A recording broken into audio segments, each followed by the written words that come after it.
Some of the first civilizations that were here were the Greeks, who founded Marsala, which was known as Marseille. And then you also have the Romans that were here, Julius Caesar was here, and you also have the first tribe that was made in Paris, called the Parisi tribe, on the Ile de la Cité. That was the first tribe. That's why Paris actually gets its name from the Parisi tribe, Paris, Parisi. So yeah, the Roman Empire was here. When that fell, you sort of get to something called the Franks. Now the Franks weren't just French, there was also East Francia, which had Franks there. So if you ever hear in German history Franks or Francia, they were there too. But in terms of France, where France is now, they were called the Franks, Francia, and it eventually evolved to France. One of the first ones was Clovis the First. So he's very, very important because he wanted to unite the states of Francia. So he went to war, he united the states, united the regions to become Francia. And when he did pass away, he had a lot of sons. So in France's history, you get a lot of sibling wars, because when he passed away, Clovis the First, he passed away, and instead of giving one son one piece of land, he gave 4 sons 4 pieces of land. And you would think that, or he thought that they would all just live happily. They didn't. They always went to war with each other. He wasn't the first one that did that. When he split it up, he had a son called Pepin the Short. One thing about his name that's funny is we don't really know if he was short. It's just in translations, when they come through, that's what it was eventually translated to. Especially names in history like Pepin the Short, we don't know if he was short.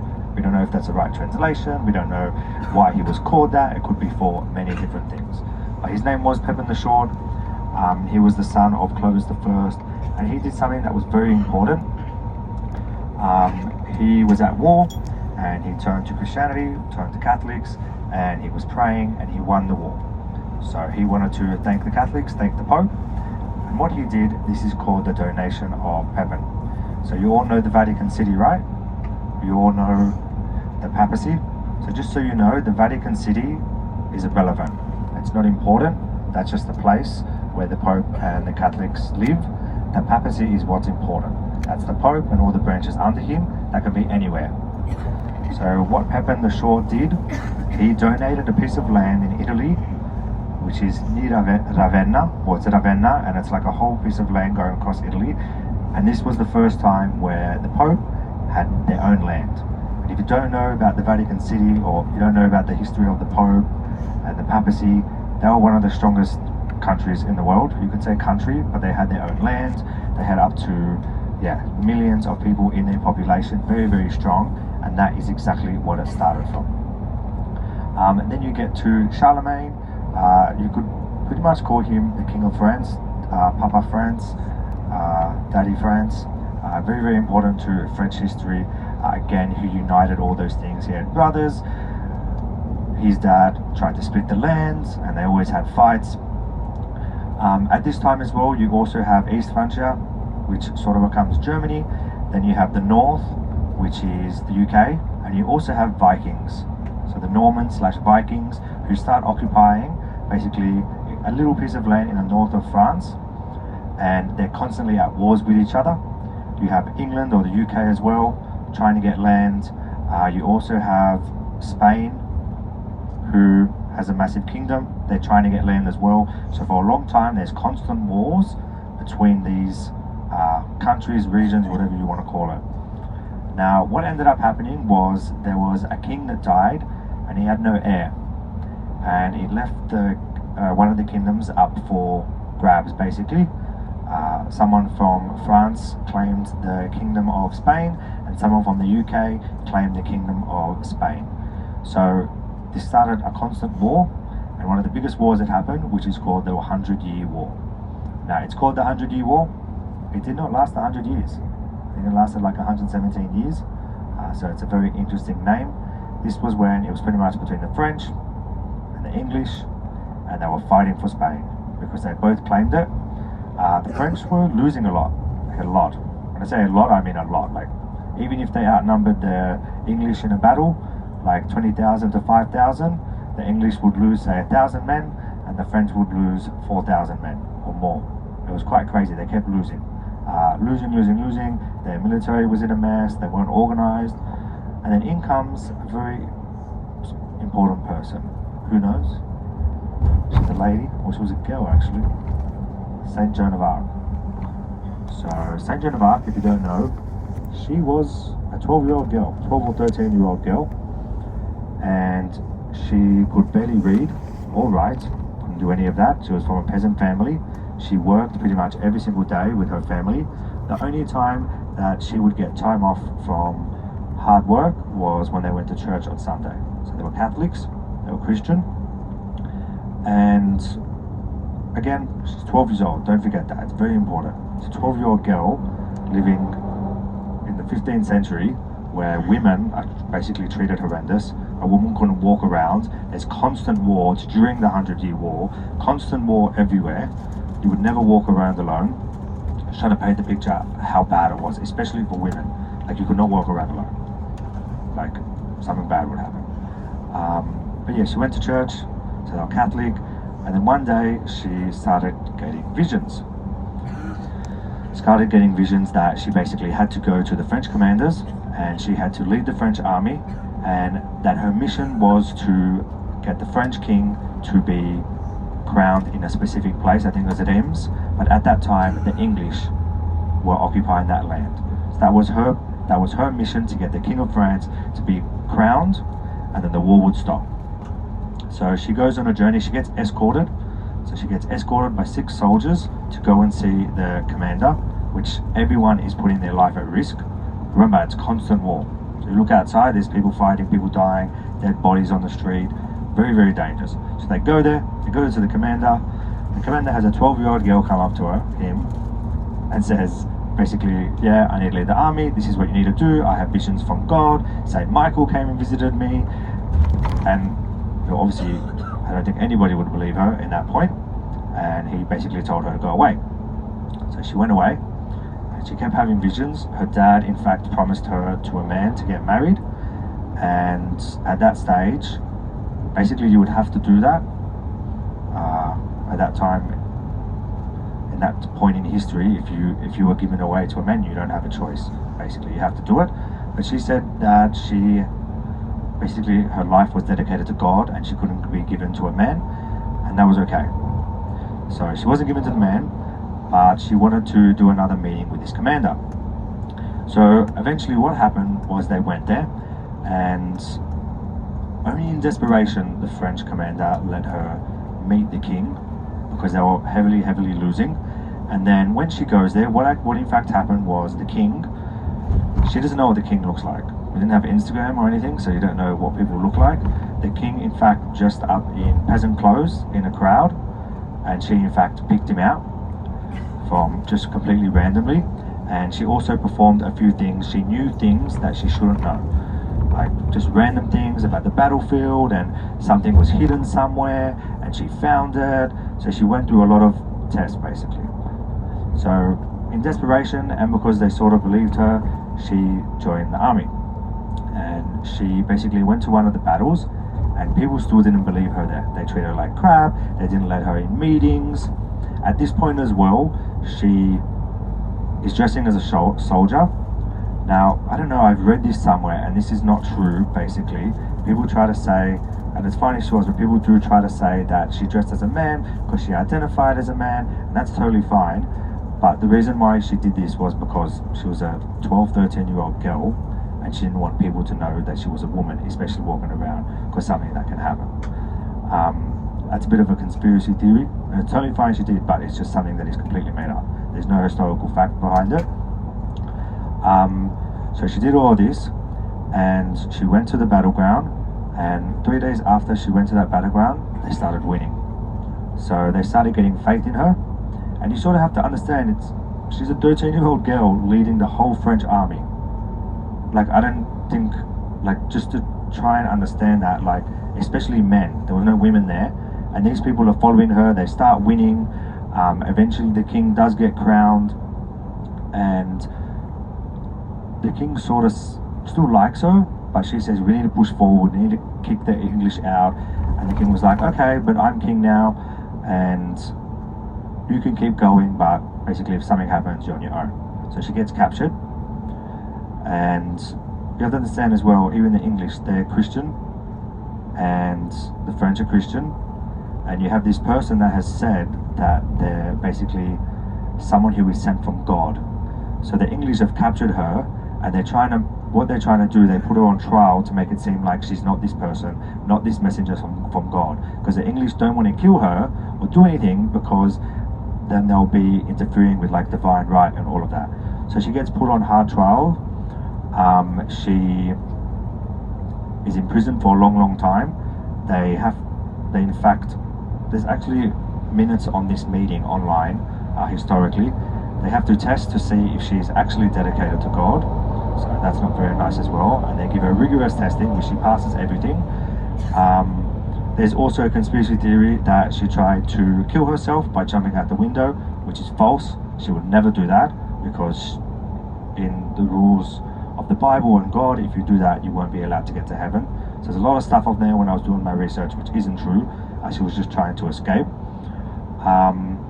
The Pope wasn't told about this when the English were putting her on trial, so that's already a really bad thing, because if the Pope was there, he would have intervened, or most likely. Eventually, she does get an unfair trial, and she gets burned at the stake, like 3 times as well, completely burned to ash.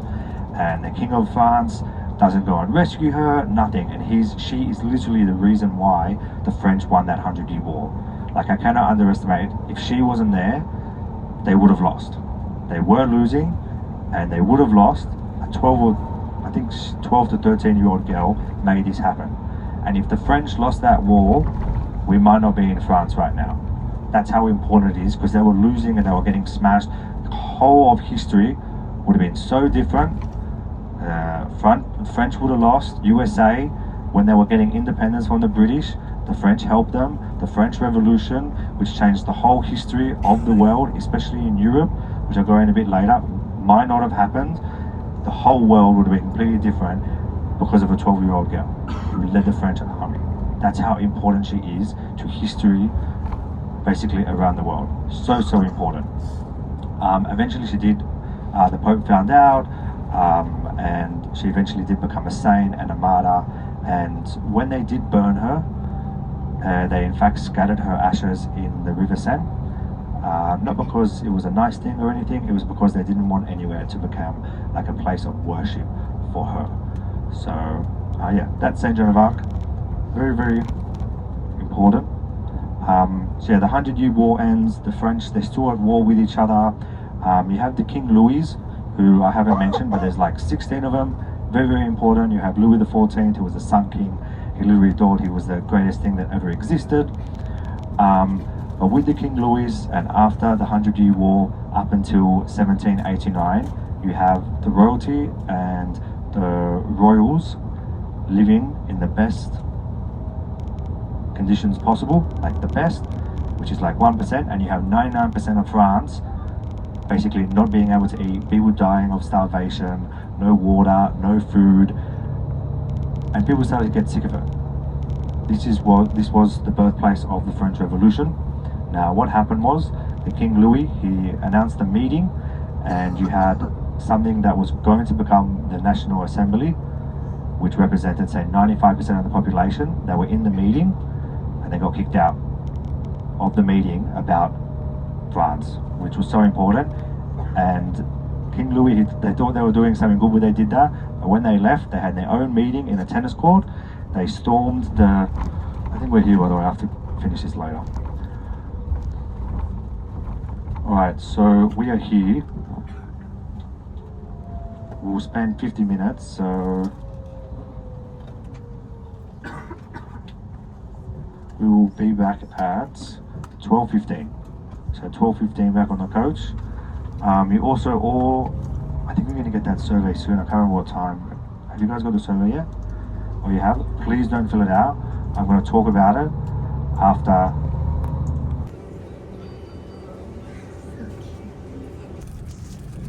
Alright, so yeah, please full attention. I need to speak about you something that's important to me and Piotr. Alright, so have you all gotten that survey from Contiki? Or some of you? It might be in your spam, it might be, if you, I don't know, in the email, it might be in promotions, spam, all that sort of stuff. You should have all gotten it by now, yep. Alright, so I bet you're all wondering what this email, what this survey is. Now, me and Piotr have been on the road with you for 23 days, 8 days, 15 days, different amount of times. Now, when me and Piotr were out here, our bosses aren't here. Nobody really knows what we're doing. To a certain extent, yes, but not really. So, the office or my supervisors, my bosses, they have no idea if Piotr's driving like a badass, if I'm coming late every day, if I'm yelling at you. They basically have no idea, to a certain extent. Basically what this survey is, it's you being our supervisors and bosses for the time that you've been with me. So you get to tell Contiki if we're doing a good job, bad job, amazing job, really bad job, etc. Now this survey, the first question is the most important question. The first question says, how likely are you to recommend Contiki to your friends and family? Now for some unknown reason, for some annoying reason, this question does not mean that at all. What it means is, how likely are you to recommend your Contiki trip manager Marco and your Contiki trip driver Piotr? Now, yeah, so the question directly involves us, and it's the most important question for me and Piotr. So basically you're rating me and Piotr, so very, very important for us. Now another annoying thing about this question is that it's from 0 to 10, so you have to move the thing to whatever number you want. But this is something called NPS rating. So it's called Net Promoter Score. Now Net Promoter Score is quite a savage way of rating. In normal world, if you were to give me an 8 out of 10, I'll be okay with that. I mean, I'd want a 9 out of 10, but 8 out of 10, it's pretty solid, pretty good. With Net Promoter Score, it is not good. Net Promoter Score, how it works is the score starts at 100, a 9 and 10 keeps it at 100, and anything below a 9 and 10 brings it down. It's negative. So 9 and 10 is good, anything below that is negative. So 9 and 10 good, below that is negative. Now, I'm not making this up, I promise you. You can Google Net Promoter Score or NPS. That is literally how it works. So 9 out of 10 is good, anything below that is bad. So I'm hoping you all had a 9 out of 10 time. Now, I did say on day one, if you had a problem, please come and tell if you had a problem. And the people that did, I feel I solved those to the best of my ability. If you had a problem and you didn't tell me, well, I cannot solve problems that I don't know about. One thing you have to know about this as well is that you have to remember I'm a trip manager, not a tour guide. Very, very different. My role is to get you from A to B, make sure that you have a bed to sleep in, and make sure that you are safe. That is literally my role. So very different to a tour guide. When you're doing this, think of all the Marco No benefits, the glass show in Venice, the Eiffel Tower tomorrow, organising karaoke in Amsterdam, the viewpoints in Florence, when me and Piotr took you to the photo stop 2 days ago. Those are stuff that we do in our free time, because yeah, basically we want you to have that extra special trip, and we like doing those things for you. But yeah, it's something that we do from the kindness of our heart. And yeah, there was a bit more Marco No benefits as well. Now I do love my job as well, and I say this with truth, I do love it. But sometimes there is a misconception about, especially the trip manager, that we are on holiday or something. Now, sometimes, to some people, I don't really expect you to all understand the background of all of my job. I don't expect that because there is so much there. But sometimes I just like to clarify, like, I love this job, but with this job there is so many moving parts. Think of like 1,000 bolts with screws, and I have to screw them all. So to name a few things, like doing the day sheets, the timings, confirming the accommodations, the rooming list, breakfast times, when we're gonna leave, spending time with the group. The list does go on and on and on. And I did say on day one that things will go wrong. And I sort of say this isn't a flex, but if you ever do another trip, I can tell you now that things always go wrong on a trip, always. And when you have a good trip manager, it's when you don't notice these things. Because things always go wrong, especially in the background, and especially for future. Trust me, things do go wrong. You could say every single day, every second hour. And when you have a good trip manager, those are the things that you don't know. We're usually just stressing in our heads here. It's fine, it's fine, it's fine, with like the fire and everything. But yeah, I do love my job, but yeah, there is a lot of stuff that you guys don't see, and sometimes I just try to explain that. The next part, there's a part for Piotr, for the driver. Obviously, Piotr is an amazing driver. Think about all the busy places that we've been to, especially in Italy, how they drive there, kind of crazy. He makes it seem like it's nothing. This coach is very big. Sometimes it might not seem like that because he drives so seamlessly, but he's very, very hard to drive. I could never do his job. He keeps the coach clean as well. I mean, I know you know this, but I assume you see that like the windows are cleaned quite regularly, the coach as well. He deep cleans in his free time. He cleans the coach for like 2-3 hours. It's not like we get someone that comes in as well. Putting your luggage in every day is quite heavy. It's not easy as well, especially when we had a full coach. I don't know if you noticed that the luggage just can't fit in there. It needs to be put a specific way, otherwise we won't fit everything. He does his job with a smile on his face. He can't also just put maps on his phone and it's like, okay, that's done. He does lines where he has to exit. I mean, a fine example of today is that I know it took us a little bit to get to the first service stop extra. That's because the motorway closed. And if he didn't change it, we would have got there at 1:30. That's like, I'm not joking, that's how it changed, because the motorway closed somewhere. It would have like been there at 1:30, would have been so late tonight. So just small things like that I don't expect you guys to know that. But sometimes I just try to explain it. And yeah. So yeah, at the end of however long we be with you, it's pretty annoying because basically our role just comes down to this one number, and I know it's so much more than that, but it is really important for us. So if we take 5-10 minutes out of your time just to fill it out, I'll probably do a reminder just before we get to the hotel and all of that. Yeah, it is very important to us. And yeah, a few of you have also asked about tipping, when to tip, what to tip. So Contiki does recommend in your paperwork to tip €3 per day per trip manager and trip driver. Now, you don't have to stop there. We accept iPads, diamonds. Piotr wants to visit Australia, so maybe flight center tickets or vouchers, something like that. Yeah, the sky is the limit. Now, me and Piotr, we are in the service industry, so our wage does depend on the tip. Now, what I like to do, you will see envelopes in the middle of the coach, and you will see envelopes at the front of the coach, and in there's a little piece of cardboard, and we call these love letters. Now, sometimes people get stressed out about these love letters. They get scared about what to write. They think they have to write the most important thing that they've ever written in the world. It's not like that. You can write a little stick figure, you can write a little love heart, you can write a lot, you can write a little bit. It's totally up to you. It doesn't need to be the biggest thing. If you just write a small love heart, I know that the trip meant a lot to you. So you do you, basically. Yeah, and with these envelopes, that's basically where you put the tip in the envelope and yeah, give those to us.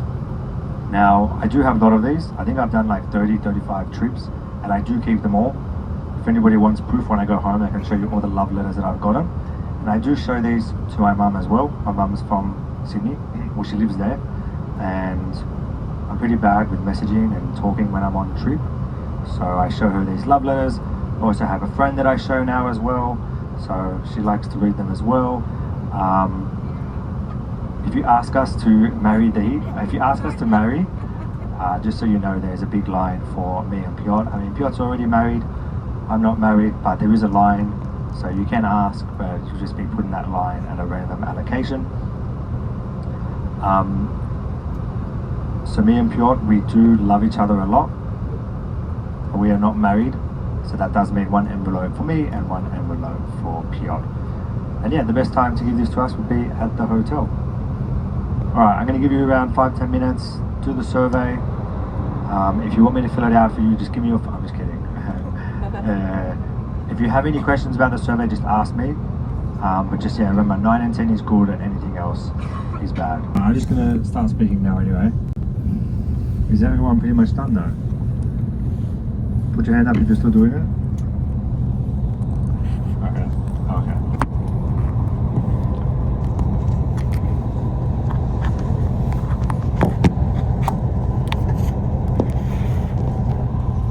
Alright, so one thing I forgot to mention about St. Joan of Arc is obviously she had those visions. Now one thing that I find very important about this, whether you're Christian or not Catholic, or whether you're Christian or not Christian, or Catholic or not Catholic, it really doesn't matter whether she had those visions or not. That's one of the main things you have to take out. The visions or not doesn't really matter, because what she did was still lead the whole French army to victory. So it's not about the visions. Forget about the visions if they were true. She still did that. With God or without God, it's irrelevant. She did that on her own. Led an army of men in the 15th century. What the hell? That's crazy. 12 years old. Alright, so where was I? Oh yeah, the National Assembly. They were kicked out of the meeting, and this is when they stormed the Bastille fortress, the prison. They broke in, they stole weapons, they burned it all down, and this is what started the French Revolution. So this was in 1792. Now this is so important because around this time as well, all these countries that we know right now, they don't really have independence, but they want independence. So all the royals, all the empires that were controlling all these countries didn't want the French Revolution to succeed. They didn't want it to succeed at all. Everybody was against it. But the French Revolution happened. A lot of royalties were killed. The Louis were killed. The queens were killed. And it was really a lot of turmoil in France for about 2 years. Massive turmoil. Until a very famous man that we all know, we call him the Short King. Who is it? Not me, someone said me. Any guesses? Vixen, Napoleon. I know Kay knows. I can see her. Who is it, Kay? Napoleon. It was Napoleon Bonaparte. So he was a short king. Very interesting man. He went to military school in France. He became one of his own. In military tactics, very, very, very important. He eventually did a coup d'etat where he basically became the leader of France. He crowned himself leader of France in front of the Notre Dame, and he was leading France. At this point, they were actually allies with Russia. That was very, very fractured. He was conquering a lot of Europe, going all the way to Italy, conquering the north of Italy, and yeah, did a lot of wars. Very, very important guy. Now,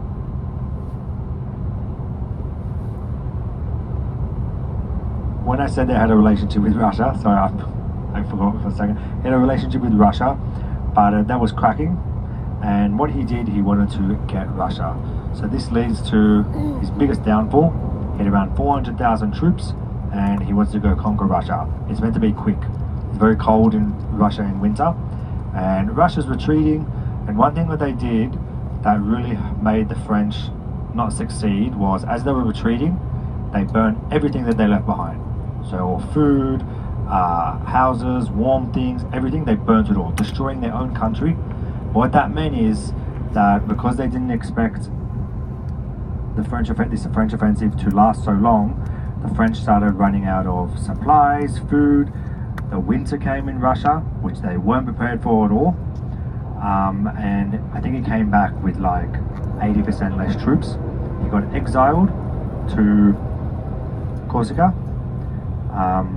Well, he got exiled. I think maybe Corsica was after, but he got exiled. Wasn't allowed to come back to France. He eventually did come back, and the soldiers were sent to kill him. When they found him, he said, "I'm your emperor. If you wish to kill me, kill me." They didn't kill him.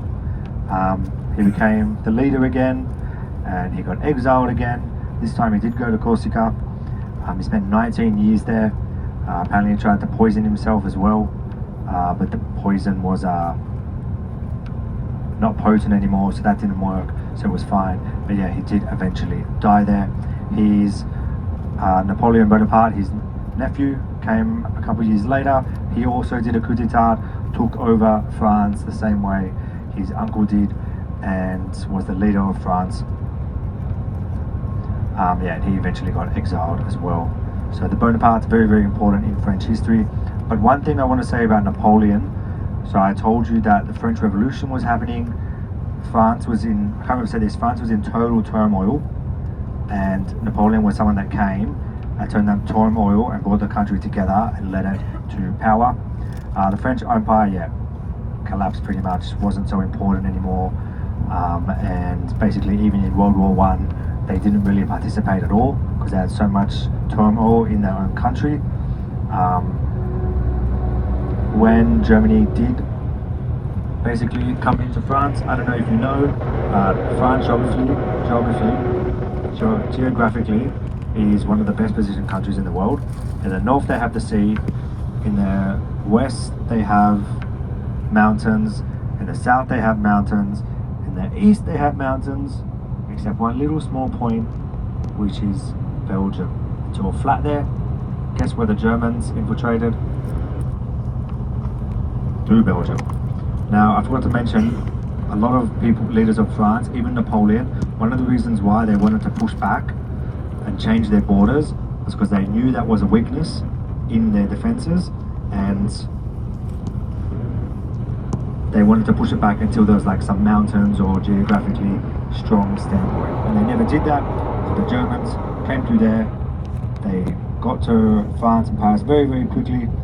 There's a very important commander called General Foch, which led the 100-day offensive that made Germany fall. So very, very important commander. He led the whole Allied forces, and Germany did fall. He's the one that interpreted that Germany would be back. He said this isn't surrender, this is just what's the word? Like a standstill. And he said in 20 years there's going to be another war again. That's exactly what happened. Leading up to World War II, France was very heavily more involved in World War II. If you don't know, there's something called the Phony War. France and the Allied forces did declare war on Germany in 1939, but they did nothing for a year. So this was when Germany basically took Poland, and they declared war on Germany, but nothing pretty much happened for a year. That's what's called the Phony War. The Germans, if you can guess, they got into France through Belgium again, and they got to Paris very, very quickly. The Nazis, they didn't really know what to do when they were there, and yeah, eventually they did fall. You had Charles de Gaulle, which is a very important person. He is the person that led the revolution during World War II and was the leader of the French armies. He was so upset when France did surrender during World War II. Very, very upset about that. But yeah, when he did come back, he basically made the Fifth Republic of France, and that still exists today. France is one of the biggest countries in Europe, very important for the European economy, for the world. They're actually so ever important, especially now. If you don't know in the news, there's a lot of stuff going on in the world right now. France does have nuclear arms, and there's talks about that going on at the moment. They're one of the, I think they're the fourth biggest in the world with nuclear arms, something like that. I think it's USA, Russia, who's the third? China? Really, yeah, and then I'm pretty sure it's France. They have the most in the EU as well. So yeah, that's what's going on in European politics and French politics at the moment. Yeah, so that is a bit of France. Now I have something to tell you as well, which is quite big. I've finally been given permission to tell you. It doesn't have anything to do with me. It's very important. It's actually a very special moment for all of you and someone else involved. So I want to tell you something that 95% sure this is going to be Piot's last trip. This is his last trip. He's leaving Kentucky and he's going to do another job for the summer. I mean, he could come back, but it's a very, very small chance. So I just wanted to share that with all of you. I've been begging him to tell him so we could tell you. He finally said today that, yeah, I can tell you. So I just want to let you all know. We'll do a bit of a speech later, but yeah, I just want to let you know because it is, yeah, you always remember your first troop especially and your last troop. So you're all going to have a very special place in Bjorn's heart.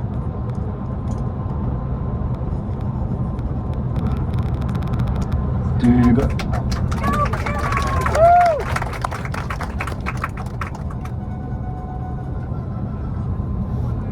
Do you guys want to play trivia? Yeah? Okay, someone should organize. Yesterday I was looking for it. So I'm going to get the trivia. What topic do we want? Yell it out, anyone? General knowledge. General. Oh. What categories do you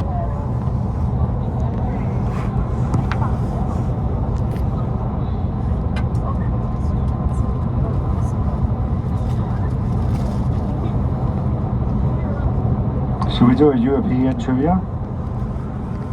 Yeah? And then maybe we can do a fun one. This is fun. Okay. Alright, so I'm going to... You don't need to sign up for this or anything. So give me a sec, I'm just gonna... Oh, I need my iPad. Give me a sec.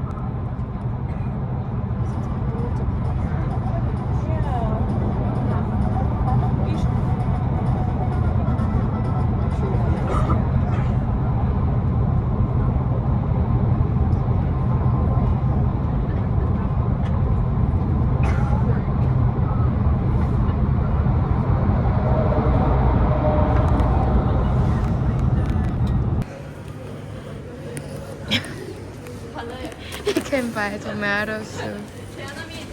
A gobi mushi. Hello! Yay! Come by. Fit into Australia. So, yeah, still very big though, one of the biggest countries in the EU. Has around 90 million people population, around there. It's one of the biggest populations in the EU as well.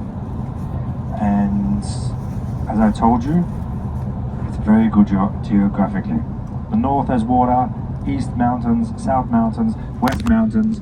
Nobody can attack only through Belgium. As I told you already, 2 world wars. That's exactly where everybody got through. In terms of France, okay, you're not allowed to answer this because you might know. I'll be surprised if you. I'll be happy if you don't know. Who does France share its biggest border with? Do you know, Kay?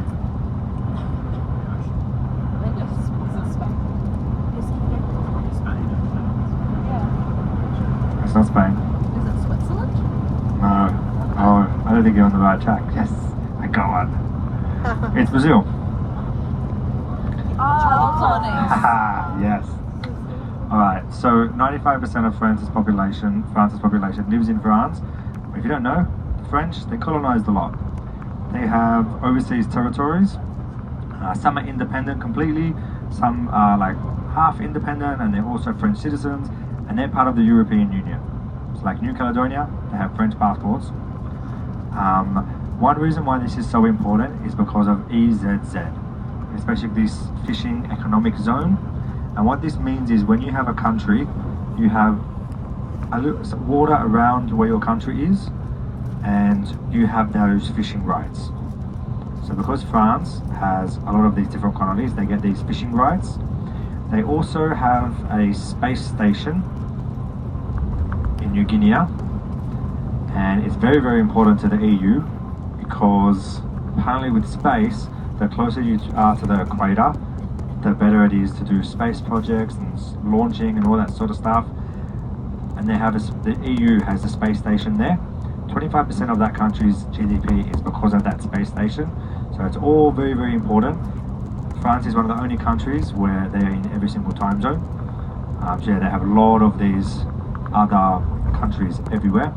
Some they did referendums to be independent, and some didn't. Some did and they failed, all that sort of stuff. But yeah, very, very important for the economic value of France as well. It's very important to them. Now, in terms of the French politics, They're very passionate, the French. As I told you, the French Revolution, that was just one of the major things that happened in the French history. They also like to protest. Now, if you remember, they had was it Yellow Vest protest that they had? Did everybody see that on the news? Like 5 years ago now, I think, where there was like 1 million people protesting, there was fires. One of the reasons was because the president at the time wanted to raise the retirement age 2 or 3 years. I can't remember if he changed actually, but yeah, massive protest forever. So they're very into protest. Now, it's very stereotypical that everybody thinks that the French protest the most. They don't. Just when they protest very, very big, and it gets shown over the news everywhere. So it's very important to them. They really like fighting for what they believe in. And I think that's very passionate. People think they're snobby. People think they're arrogant. I personally don't think that. I think they're just passionate about France and French culture. It can be a bit annoying when people come and visit you in your country, and the French people, they don't say that you have to speak French, but you at least shouldn't expect the French people to speak English. Now, France is one of the most visited countries in the world. They get tens of millions of tourists each year. Imagine you worked in a shop and around 5,000 people a day just come up to you and start speaking English without even asking if you can speak English, like it should be expected. It's a very, very interesting scenario, because people don't usually think about it like that. They just go, oh, you should speak English. But you're in France, you speak French, so it can get quite frustrating. They have a lot of very famous fashion brands here as well, and car brands as well, like Peugeot, fashion brands like Christian Dior, Louis Vuitton, very, very important to the industry. Now, when it does come to, what do you think is the most visited attraction in France? Not the Eiffel Tower. Any guesses? Not the Louvre. Most visited museum in the world though. It's Disneyland Paris. Yeah, it always gets people, but people come here for that. They love it so much. In terms of Paris as well, there is something called Paris syndrome.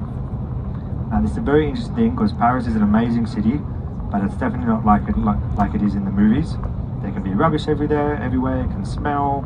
There can be unsavory characters. There can be pickpockets. Obviously, in the movies, Paris looks like the best place in the world. It smells good, and it's a really good place, but it's definitely not like the movies. And there was a coin. This term was coined by a Japanese psychologist, and in the 1980s, there was people that came here and got Paris syndrome. And apparently 20 people a year in Japan get this thing called Paris syndrome. And in the 80s as well, the BBC wrote an article saying that there was a 24-hour hotline for Japanese people to call when they came to Paris so they could have support, which isn't true. But around 20 people in Japan get this Paris syndrome because they come here and they get depressed for what they see. Paris is a very beautiful, beautiful place, but it's just not like the movies, like anywhere really. Very famous foods that you can get from here is a croissant. So you can definitely try one of those. You might see French people walking around with a baguette and some cheese. They literally go to the bakery, buy a baguette for €1 or €2, buy some cheese, and that's what they'll have for lunch. There's a dish called ratatouille. Again, it's another dish from basically the farmers and the peasants.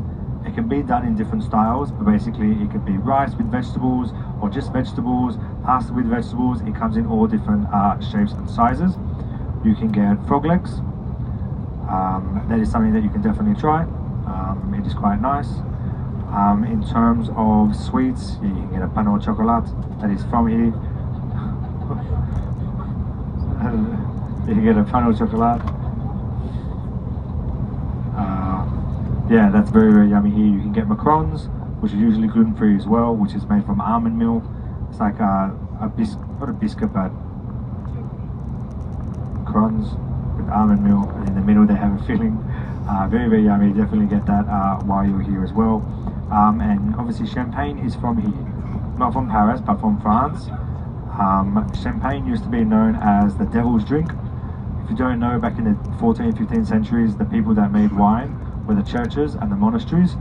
And the monastery found this grape that for some reason, after it was fermenting, it would make bubbles and it would all come out. They hated it.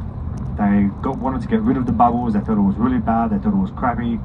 And then all of a sudden, if you know the fish from Finding Nemo, when he has the bubbles and he goes, bubbles, bubbles, bubbles. That's literally what happened with France. They got obsessed with the champagne, obsessed with the bubbles, and now, yeah, champagne is one of the most important drinks in the world, especially for celebration.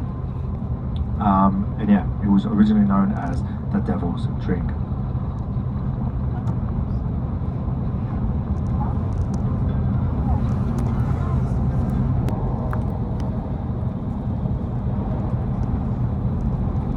But we're going to have a special guest today doing this language lesson.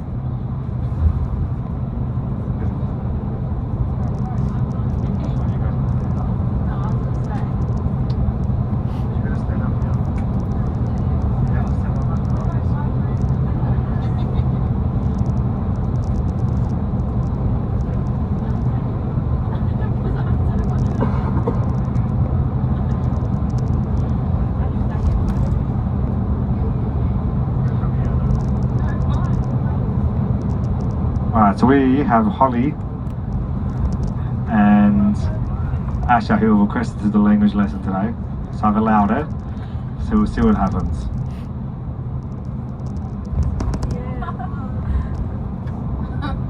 Okay. Will it reach?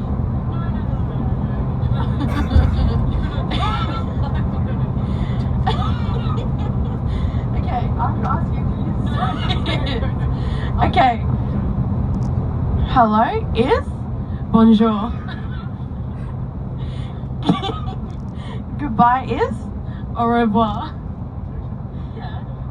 Please is S'il vous plaît. s'il vous plaît. Thank you is Merci. oh merci. Yes is oh oui. No is none. Cheers is Fromage. Santia. Santé. Pain au chocolat. Alright.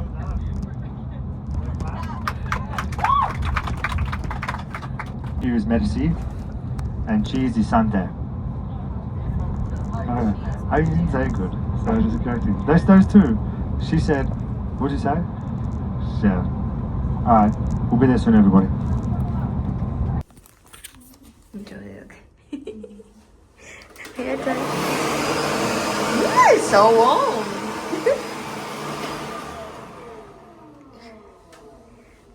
Okay, 다 손 가방을.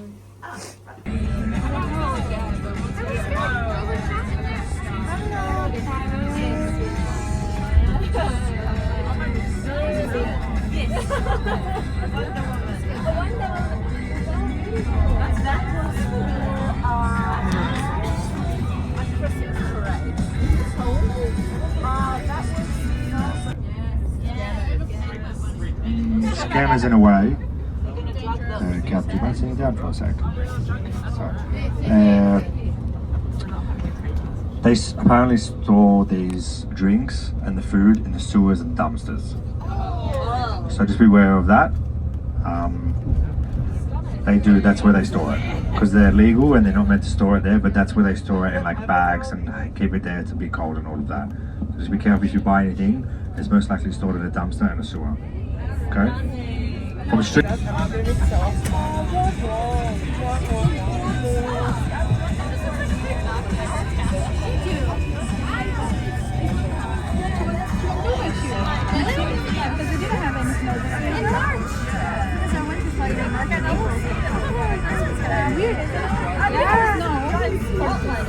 WTF moment, bucket list item.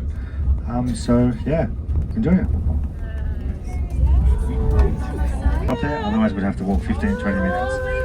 So coach on fire, and there's the Eiffel Tower. It's going to sparkle in about 10 minutes. Go, go, go!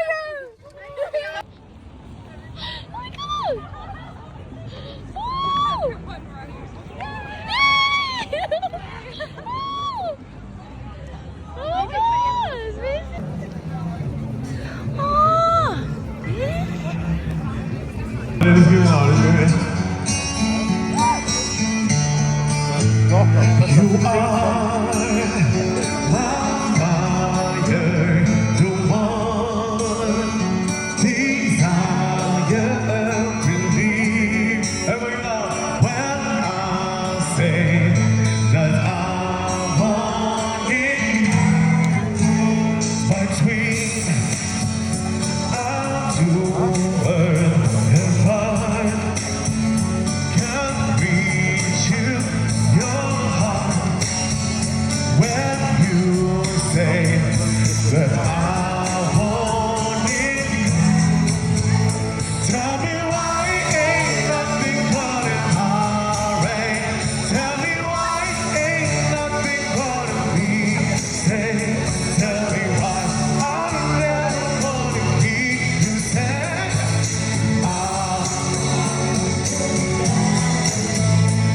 No, I can see that we're born in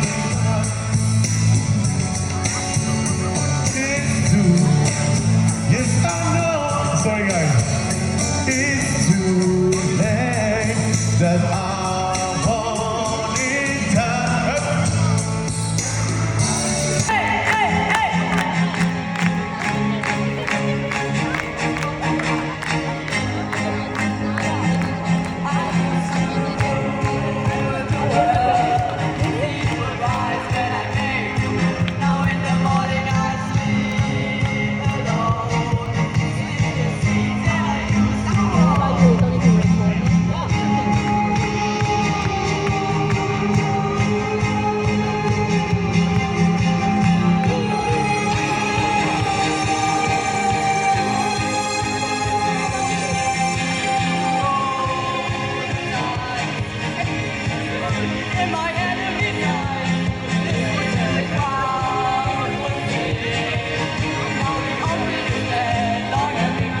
Let's club it, let's club it.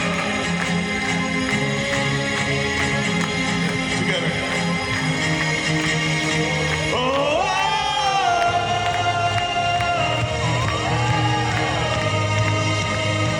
oh,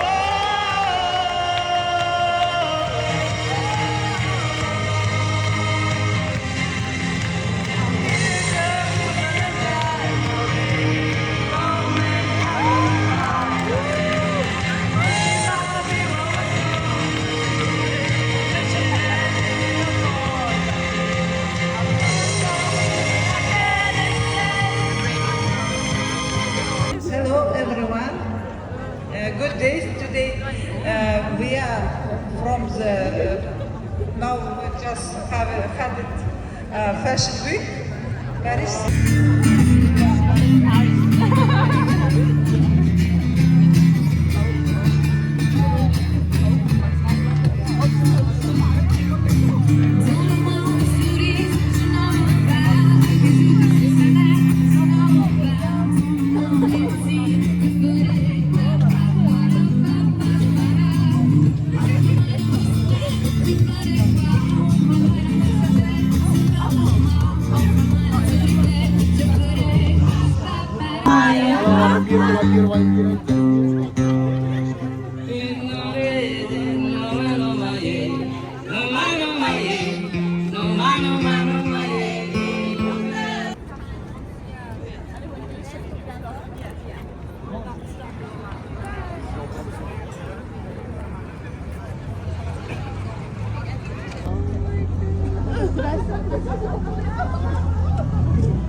We are coming to the bar. It's free entry. I think you only need to pay the ticket to go up to the tower. This is me doing the paragliding.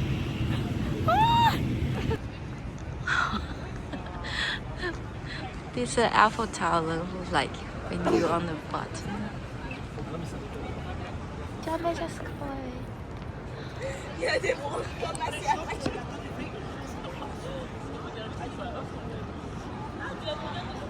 Look at Kitty, a souvenir shop.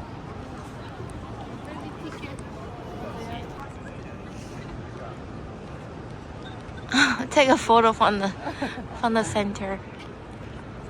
Oh, It's not so beautiful on the bottom. 23. Oh, 33 euro. What a god. Wait. I think if you're a foreigner, basic. If you're a conference, do not leave your bag.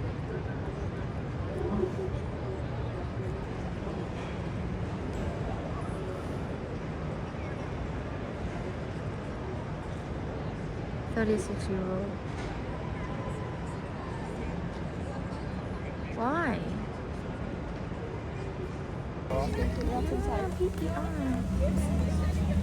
Taking the metro now. Cause first had to take metro. This is our car. Hello.